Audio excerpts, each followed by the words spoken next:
रखता है वो अपने जाके वहां पे बिल में सेव करती रहती है, राइट। एंट हिल जैसे कहते हैं उनको, एंट हिल में जो बनाती है सेव करती रहती है। अब सुनो ध्यान से, जब बारिश का मौसम होता है उस समय वो क्या करती है? कुछ नहीं, बड़े आराम से अपना अंदर खाते रहती है और बाहर झांक के बस बारिश का आनंद लेती है, फिर अंदर घुस जाती है, बाहर नहीं निकलती। तो वो सेव कब के लिए कर रही है? रेनी डे के लिए। अगर आप कमा रहे हो उड़ा रहे हो, कमा रहे हो उड़ा रहे हो, तो मैं कहूंगी please save something for the rainy days, यानी बुरे दिन, खासकर फाइनेंशियली जब आप प्रॉब्लम में हो, future time of need, specially financial need, आर्थिक कष्ट के दिन, यानी आप जो कमा रहे हो, है ना, don't play ducks and drags with your money. अभी कहा था ना waste money, ducks and drags से तो शुरू किया आज का class. Don't play ducks and drags with your money, save it for the rainy days, यानी बुरे दिनों के लिए उसे बचा के रखो। देखो समझ में आया? नेक्स्ट आओ बेटा, मेरा क्लास ट्यूसडे, थर्सडे और सैटरडे चलता है। कंपल्सरी इंग्लिश और स्पोकन इंग्लिश दोनों का मैंने पूरा कंप्लीट डेमो बेटा 6 दिन लगातार चला है, मंडे टू सैटरडे, नहीं 16 तारीख से लेकर सैटरडे तक, और ये आपको यूट्यूब में मिल जाएगा। एक काम करो, अगर आपको मेरा क्लास खोजने में दिक्कत होता है बिकॉज ऑफ वन रीजन कि आप बहुत सारे और मैथ्स रीजनिंग सबके क्लास चलते हैं, क्योंकि एसएससी में तो कुछ सब पढ़ना है बेटा, है ना, bank PU SSC D triple S B सबका क्लास चलता है। तो आप खाली इंग्लिश देखना चाहते हो ना, तो इंग्लिश विथ नीतू सिंह करके एक और चैनल है, आप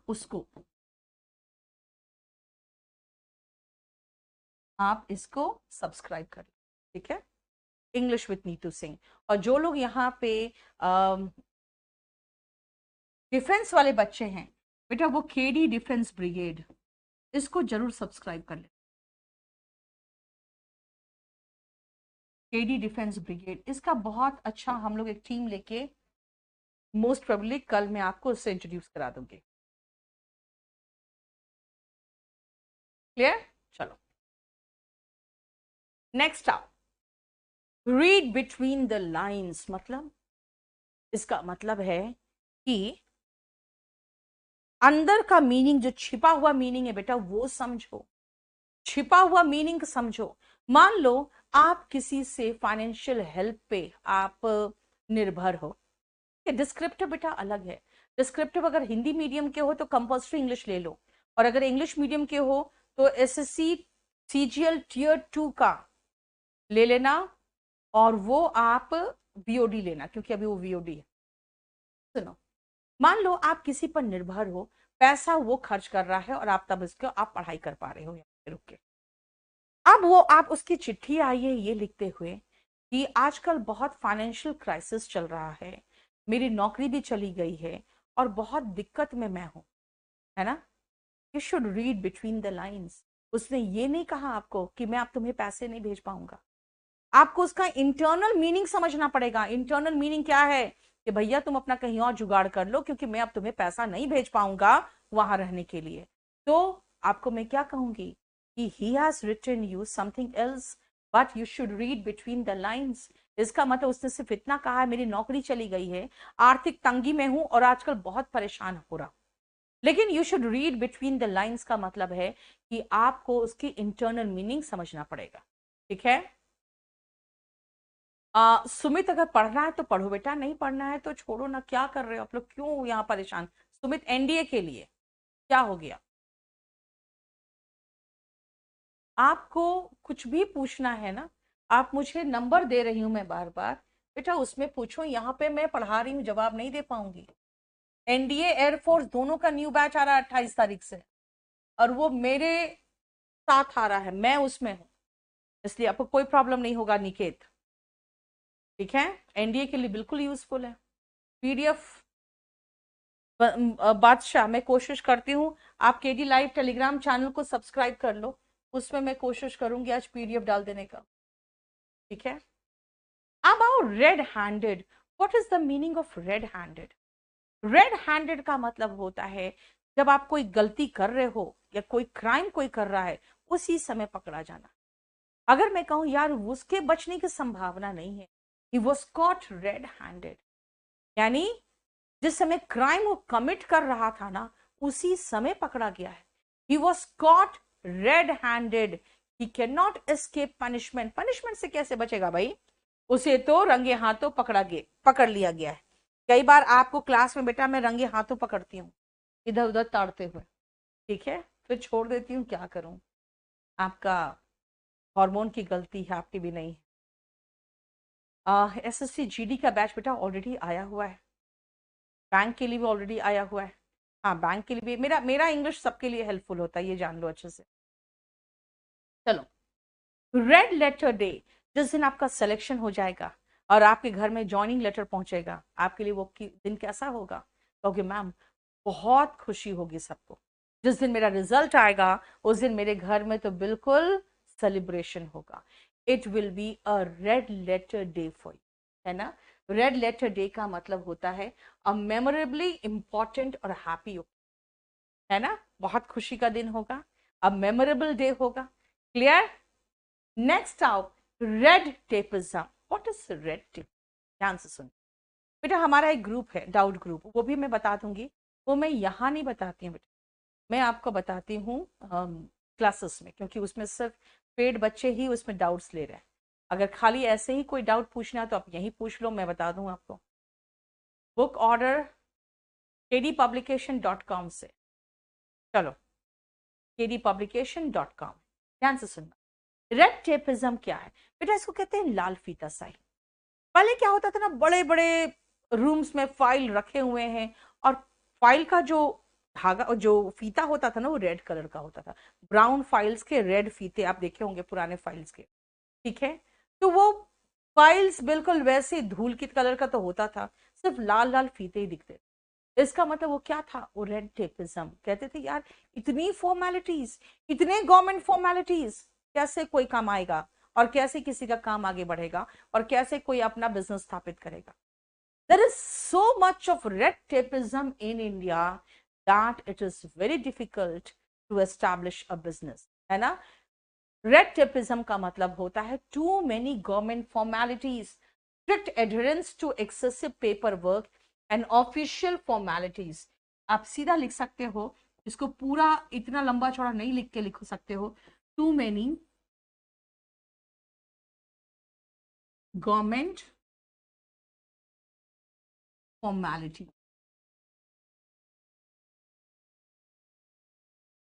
ठीक है। देखो, too many government formality. Shyam, वीओडी है बेटा, आप केडी लाइव एप्लीकेशन को सबसे पहले डाउनलोड करो ना, सबसे पहले केडी लाइव एप्लीकेशन को डाउनलोड करो, ठीक है।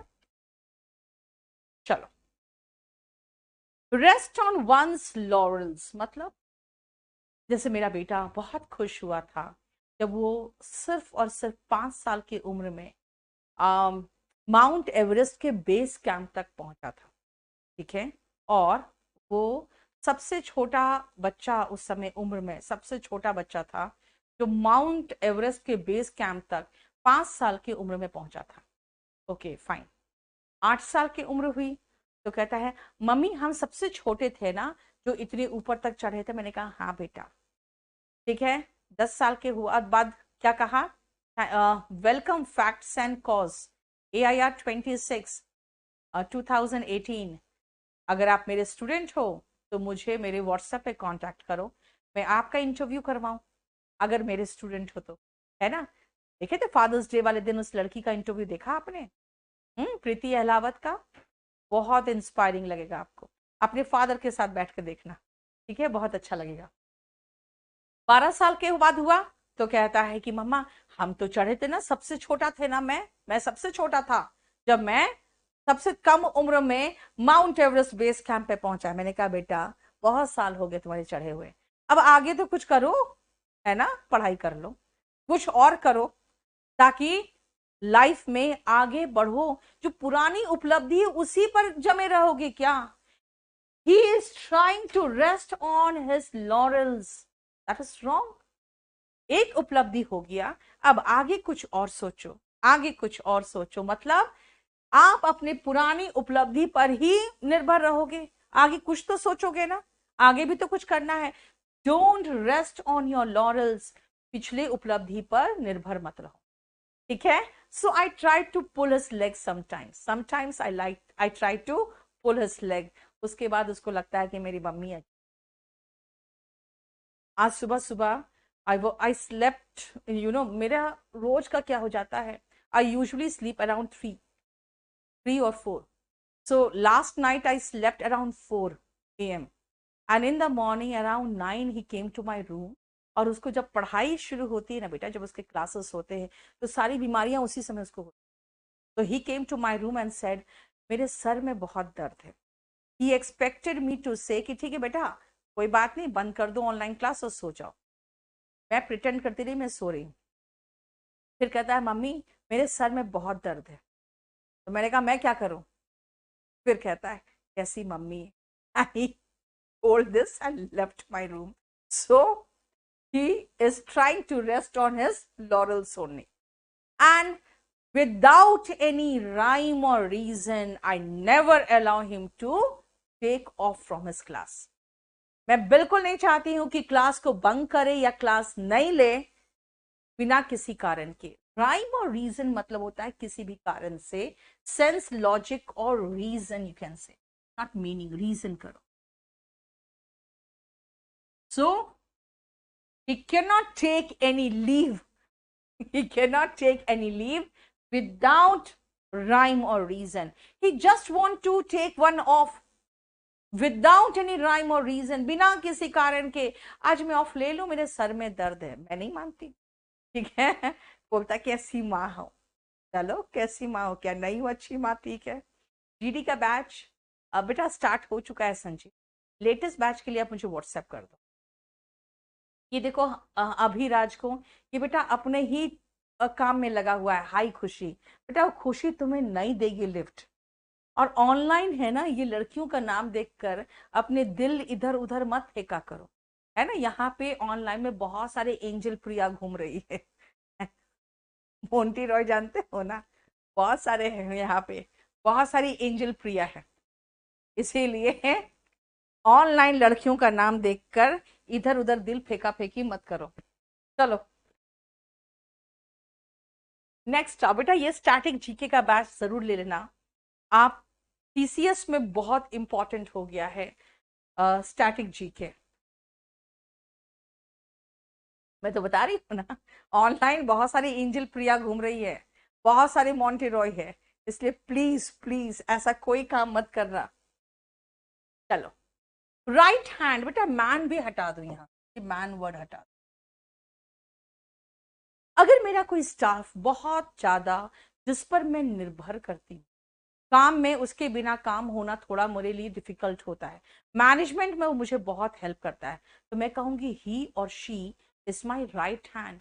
राइट हैंड का मतलब होता है कि जो आपका मुख्य सहायक व्यक्ति हो, बहुत वैल्यूबल असिस्टेंट या सपोर्टर, ठीक है, clear.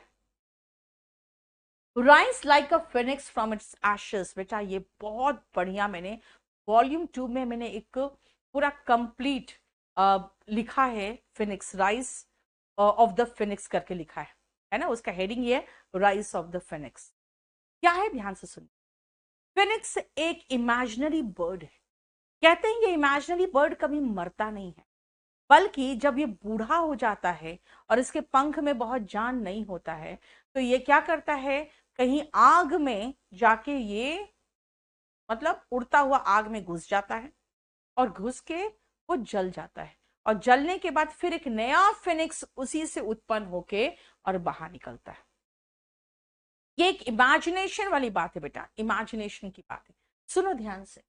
Rise like a Phoenix from its ashes का मतलब है कि जैसे मान लो मैं अगर बहुत बुरी हालत में बहुत ज्यादा परेशान रही हूं, मैंने लाइफ में बहुत डाउन देखा है और फिर मैंने फाइट करके मैं उबर के आई हूं, तो यू कैन से ma'am you have Ryzen like a Phoenix from its ashes, है ना।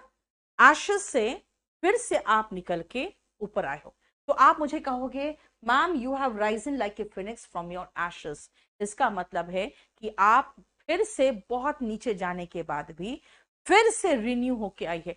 ये मैंने उस समय क्या हुआ था जब दिल्ली गवर्नमेंट पे ही, ये बहुत बढ़िया लिखा हुआ है, मैं देखना एक बार, ठीक है। और उसमें करीबन 100 से ऊपर इडियम्स एंड फ्रेजेस और वन वर्ड सब्स्टिट्यूशन मैंने उसी पे करवाया, वॉल्यूम 2 में। ध्यान से देखो, रॉक द बोट, ध्यान से देखो। आप जानते हो ना, बोट को एक बैलेंस करना बहुत मुश्किल है ना, और अगर उसको थोड़ा सा हिला दे तो और ज्यादा ऐसे से हिल जाता है। इसका मतलब है जो स्टेबिलिटी मेंटेन किया हुआ है, किसी ने उसको थोड़ा सा खिसका दिया और क्या हुआ, फिर से हिल गया। जैसे हम लोग कोरोना के कोविड फर्स्ट वेव से उभरे, the second wave rocked the boat, मतलब संतुलन बिगाड़ दिया, to disturb a situation which was otherwise stable. और यू कैन से कि कोविड ने क्या क्या किया, कोविड ही, पूरा कोविड की बात करूं मैं तो Covid has rocked the boat, है ना। कोविड ने पूरा संतुलन लाइफ का बिगाड़ के रख दिया। लोगों की नौकरियां चली गई है, लोगों के पास खाने के लाले पड़े हुए हैं, तो क्या किया है, हमारे बोट को उसने रॉक कर दिया, ठीक है। रोलिंग स्टोन, बेटा ये होता है,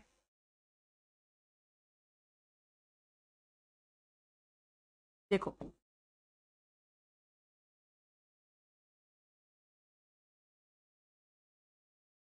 at one place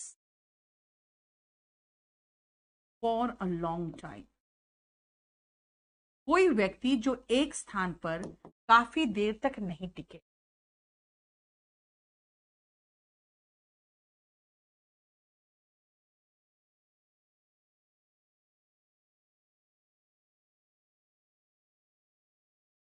ठीक है, ये समझ, क्योंकि ये एक ईडियम है बेटा। और रोलिंग स्टोन क्या, गैदर्स नो मॉस। पीडीएफ मैंने कहा केडी लाइव टेलीग्राम चैनल पे मैं डाल दूंगी। हालांकि आपके पास वॉल्यूम 1 की किताब होनी चाहिए, पता नहीं क्यों आप लोग वॉल्यूम 1 की किताब क्यों नहीं खरीदते बेटा, उसके बिना एसएससी पास करना थोड़ा मुश्किल है, क्योंकि वो एसएससी को ही बेस बना के उसका पूरा का पूरा बेसिक कॉन्सेप्ट कराया है मैंने। कैसे आप छोड़ दे रहे हो उसको, नहीं। रोलिंग स्टोन क्या बेटा, कहावत है कि rolling stone gathers no moss. देखते हो हमारे जो साधु सन्यासी होते थे, कहीं एक जगह पे नहीं टिके, क्यों, क्योंकि उनका कहना था कि अगर हम एक जगह टिकेंगे तो वहां के लोग से, उस जगह से मुझे मोह माया हो जाएगा। और साधु सन्यासी बना ही जाता है मोह माया से ऊपर उठने के लिए। इसलिए रोलिंग स्टोन का मतलब होता है बेटा, देखो नदी में जो स्टोन किनारे जमा हो गया ना, उस पर काई जम जाती है, मॉस का मतलब काई होता है। लेकिन रोलिंग जो स्टोन होता है, जो घुड़कता रहता है, उस पर कभी काई नहीं जमती। तो खाली रोलिंग स्टोन का मतलब क्या हुआ, जो घुड़कता हुआ स्टोन है, यानी जो स्टोन, यानी जो व्यक्ति एक जगह नहीं टिकता, उसको रोलिंग स्टोन कहते हैं। ठीक है। अगर कोई कहेगा मैम मैंने भी तो मेहनत की है, अब जैसे देखो कई ऐसे बॉलीवुड एक्टर्स के सन्स एंड डॉटर्स है ना, उसका कहना है कि नहीं हमने भी तो कोशिश की है। तो आप सीधा क्या कहोगे, भाई you have travelled the royal road, आपको तो घर में आके काम दिया गया है, मूवीज तो आपको घर में आके दी गई है, हमारी तो एड़ियां घिस जाती है पहला ब्रेक पाने के लिए, है ना। तो क्या कहोगे कि you have travelled the royal road, इसका मतलब आसान रास्ता था, है ना। श्रीदेवी की बेटी, उसको तो बुला के दिया गया, है ना। उसके बाद सैफ अली खान की बेटी, उसको बुला के उसका डेब्यू दिया गया। इसीलिए फर्स्ट पिक्चर में भी सुशांत सिंह राजपूत को थोड़ा सा अनकंफर्टेबल महसूस हो रहा था, क्योंकि उस पिक्चर में उसका डेब्यू था ना, सैफ अली खान की बेटी का, है ना। सारा इंपॉर्टेंस उसको दिया जा रहा था, और ये तो खैर सड़क से उठा हुआ लड़का था, तो इसको वो वैल्यू नहीं मिल रहा था। तो अगर वो लोग कहते हैं भाई हमने बहुत मेहनत की, यार आलिया भट्ट, है ना, अब इस टाइप के लोग अगर कहेंगे नहीं हमने बहुत मेहनत किया, तुमने क्या मेहनत की, you have travelled the royal road, your father had ruled the roost, है ना। असली मेहनत तो हमने किया है। We have not travelled the royal road, we have travelled the rough path, okay, and still you try to rock the boat. यानी हम थोड़ा सा स्टेबल होते हैं, आप लोग कोई ना कोई ऐसा काम करते किसी फिल्म से निकलवा देते हैं, है ना, किसी कारण से हमें आप लोग बिल्कुल आउटकास्ट कर देते हो। तो you try to rock the boat, you have travel the royal road. और आपके पिताजी, भाई उनका तो पूरा का पूरा बॉलीवुड में दबदबा है। रूस्ट का मतलब बेटा होता है resting place of a bird. जो पंछी जहां पे रेस्ट करते हैं ना, वहां पे कोई एक पंछी होगा जो रोब झाड़ेगा और वो क्या करेगा, इधर से उधर चल के जाएगा, इधर से उधर चल के जाएगा, और सारे पंछी डरे रहते हैं। तो वो रूल करता है। उसी तरह से तुम्हारे पिताजी ने तो पूरे के पूरे इंडस्ट्री को रूल किया है। Your father has ruled the roost, you have travelled the royal road and you से आई हैव स्ट्रगल्ड। है ना, समझ में आया? आप ये जवाब दोगे उसको। देखो बताओ, कोई प्रॉब्लम बताओ यहां तक, क्लियर? चलो नेक्स्ट आओ। रन एमक, इसका मतलब क्या होता है? अफरा तफरी मचा के रख देना। अब ये हमने ये वर्ड ईडियम उस समय में पढ़ा रही थी क्लास में, जिस समय राम रहीम अरेस्ट हुए थे और पूरा का पूरा हंगामा हुआ पड़ा था, पूरा हंगामा था हरियाणा में। मैंने कहा था कि देखो ये डिवोटीज, इसके जो डिवोटीज है उसका दिमाग इतना ज्यादा इस फीड कर दिया गया है कि आपके पिताजी के साथ अन्याय हो रहा है, that the devotees are running amok. मतलब अफरा तफरी मचा दिया था यार, पूरा पूरा तांडव मचाया हुआ था, सनक सवार था, मैन विद मर्डरस फ्रेंजी। यानी कि इसको आग लगाओ, उसको आग लगाओ, उसको तोड़ दो, उसको मार दो। दिस मीन्स द डिवोटीज जो उसके भक्त थे, दे रैन अमक। रैन अमक का मतलब क्या होता है कि बुरी तरह से तांडव मचाया हुआ, यानी ये तोड़ दो वो फोड़ दो, बिल्कुल पूरी तरह से। यानी कि आप पिताजी कहलाते हैं यार, शायद आपको पता नहीं है, पिताजी ही कहलाते हैं, ठीक है, वो पिताजी कहलाते हैं। बेटा वीओडी एंड लाइव बैच, देखो जो मेरा लाइव बैच होता है बेटा, उसके क्लासेस तो बाद में वीओडी में कन्वर्ट होते हैं। अब वीओडी प्लस लाइव कुछ नहीं होता ऐसा, ठीक है, या तो वीओडी है या तो लाइव है। अभी run in the same groove, इसका मतलब मधुर संबंध में होना, मधुर संबंध में होना, है ना। जैसे राम रहीम जैसे अभी पैरोल पे बाहर निकले, वो किसको ढूंढे बताओ तो? हाँ, पैरोल से बाहर निकलते ही वो किसको ढूंढे? नाम नहीं लूंगी मैं, लड़की है इसीलिए। Why? Because he searched for that women, because both run in the same groove. दोनों के बीच में बहुत मधुर संबंध है। The maintain a sweet relationship, ठीक है, क्लियर? ठीक है, समझ में आया क्या? Both run in the same groove का मतलब क्या है कि हन, बेटा एक बात बताओ, क्यों तुम लोग किसी का नाम लेते हो? सुजल कह रहा है हनीप्रीत, ओके फाइन, ठीक है। He wanted to meet Honeypreet, why? Because both run in the same group, दोनों के बीच में बहुत मधुर संबंध है। रन ऑफ द मिल का मतलब सामान्य। पता नहीं क्यों लोग इतने इन्फ्लुएंस्ड क्यों हो जाते हैं ऐसे बाबा जी लोग से। I just find there speech run of the mill. I am not at all influenced by run of the mill speech given by those Babajis, ठीक है। मतलब ऐसे कोई बाबा जी होते हैं जो ऐसे स्पीच देते हैं, मुझे उनसे बिल्कुल भी कोई फर्क नहीं पड़ता, इन्फ्लुएंस्ड ही नहीं होती है, क्योंकि मेरे लिए तो बिल्कुल सामान्य स्पीच होता है। मैंने क्या कहा? मैंने कहा कि I am not influenced at all bye there run of the mill speeches. Run of the mill का मतलब सामान्य, ऑर्डिनरी, देखो एवरेज या कॉमन, क्या हुआ? ओके, समझ में आ गया? नेक्स्ट आओ, run the gauntlet. What is run the gauntlet? पूरे अनुभव से गुजरना। सी, हनीप्रीत ने कोई कांड नहीं किया था, राइट? जिस रेप केस में फंसे हैं बाबा जी, उसमें हनीप्रीत तो नहीं थी इन्वॉल्व, राइट? लेकिन अगर कहोगे कि हनीप्रीत को, तो बेटा हनीप्रीत को दूसरे कारण से अरेस्ट किया, क्योंकि ये जो डिवोटीज थे ना, After the arrest of the Babaji, the devotees ran amok. And because of that reason, she was charged for sedition. And she had no hand in the rape of that girl. But she had to run the gauntlet. She had to run the gauntlet. क्या मतलब उसे बुरे अनुभव से गुजरना पड़ा. To go through an unpleasant experience. Right? समझ में आया?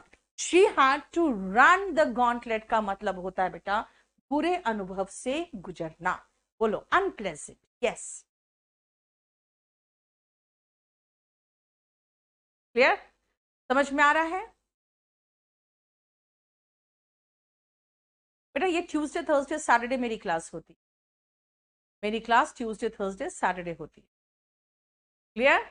Next, sail under false colours. बेटा मैं क्या कह रही हूं आपको, मैं कह रही हूं कि आप पता नहीं क्यों देखते हैं लोग बिल्कुल उनके जय जयकार करते हैं. I am not at all influenced by their run of the mill speeches. I feel right from the beginning, I have felt that he was sailing under false colors.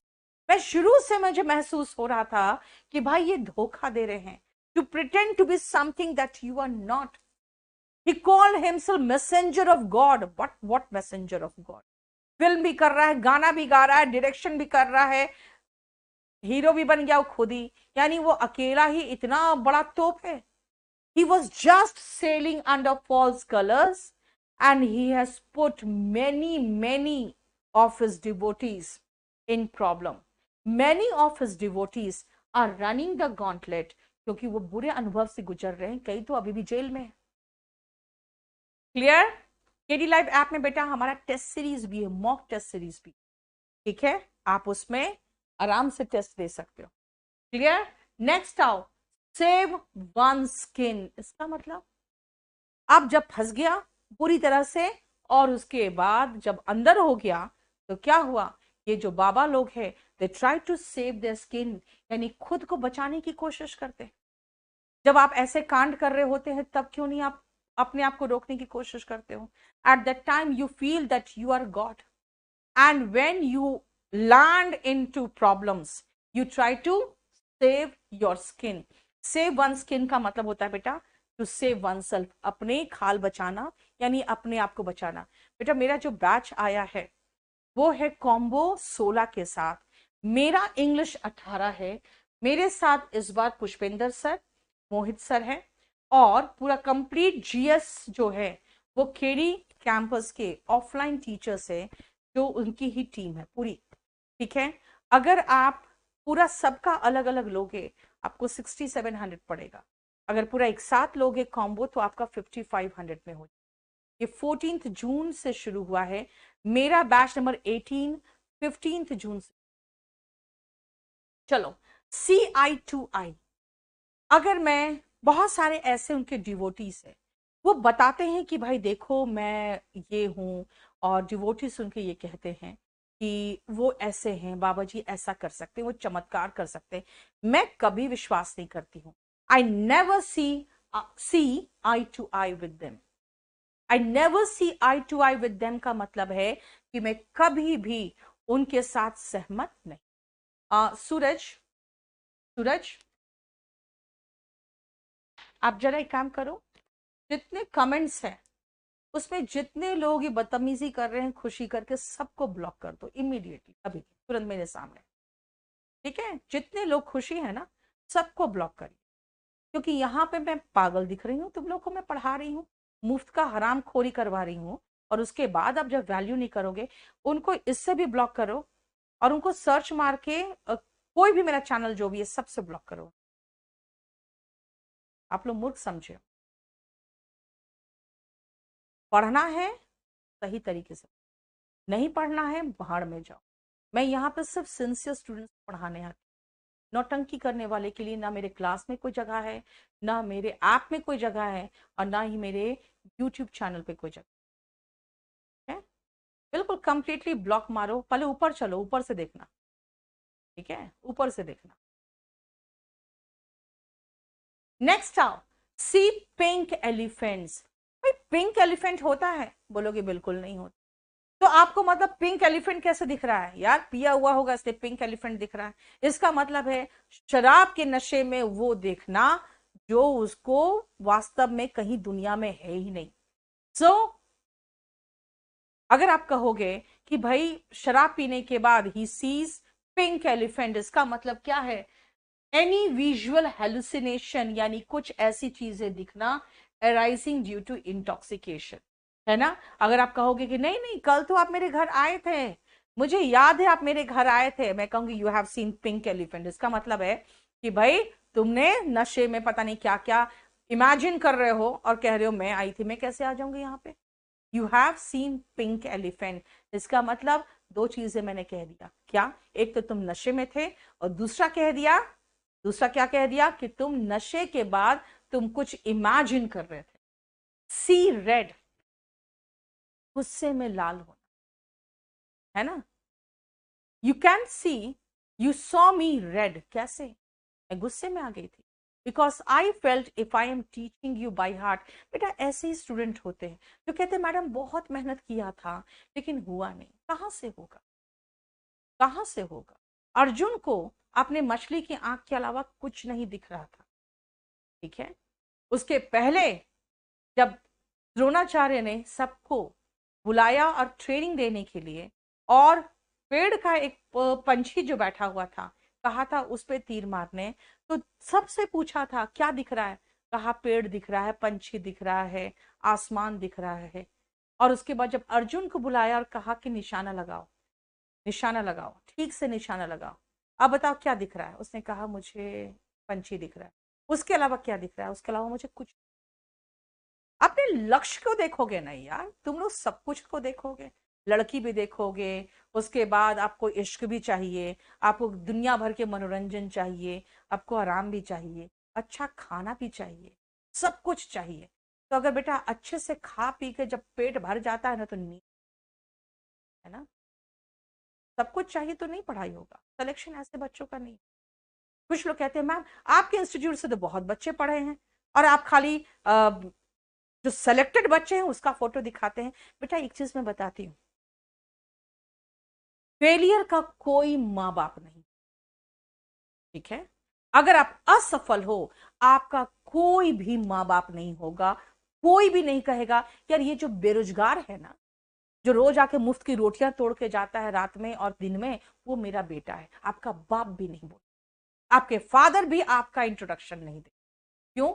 मुफ्त की रोटी तोड़ने वाले बेरोजगार जो बिल्कुल ही निकम्मा है, कुछ काम नहीं करता है, एक पैसे की कमाई नहीं करता, उसका परिचय कौन देगा यार? बहुत सारे स्टूडेंट्स कहते हैं फेसबुक में मैम आपने ये बताए कि आपके इंस्टीट्यूट से कितने लोग पास नहीं किए। अरे भैया मेरा 6 महीने का सिलेबस खत्म होते होते मुझे, मैंने ये देखा है बहुत सारे बच्चे गायब हो जाते हैं, जो हा हा ही करने वाले होते हैं वो सारे गायब हो जाते हैं। हम उसका सिलेक्शन कौन दिला सकता है? उसका सिलेक्शन तो भगवान नहीं दिला सकते, मैं क्या दिलाऊंगी? और जो पढ़ने वाले भी बच्चे हैं उसमें से कुछ ऐसे बच्चे हैं जिनका ध्यान बहुत ज्यादा भटकता है बहुत सारी चीज पे। वो दिल्ली आएंगे, उनको एक गर्लफ्रेंड भी चाहिए। वो दिल्ली आ रहे हैं तो चलो हम लोग थोड़ा लाल किला भी घूम आए। अरे भैया लाल किला और ताजमहल सब वहीं रहेगा, वो कहीं नहीं जाने वाला। आप करियर बना लो ना, फिर अपनी वाइफ के साथ जाना ताजमहल में फोटो खिंचा के आना। ये सब चीज करने का समय होता है, वो समय तक पहुंचने से पहले कुछ लोग कहते हैं मैम पूरी जवानी मेरी नष्ट हो जाएगी उसके बाद। बेटा मेरा अपना, अपने जो मेरे सिस्टर का लड़का है आज लेफ्टिनेंट है नेवी, वो जैसे 12 किया वैसे ही एसएसबी देके लेफ्टिनेंट चला गया नेवी में, ठीक है। वो सेटल्ड हो चुका है, अब वो लाइन मारे या कुछ करे, गर्लफ्रेंड रखे, कोई नहीं बोलने वाला। क्यों?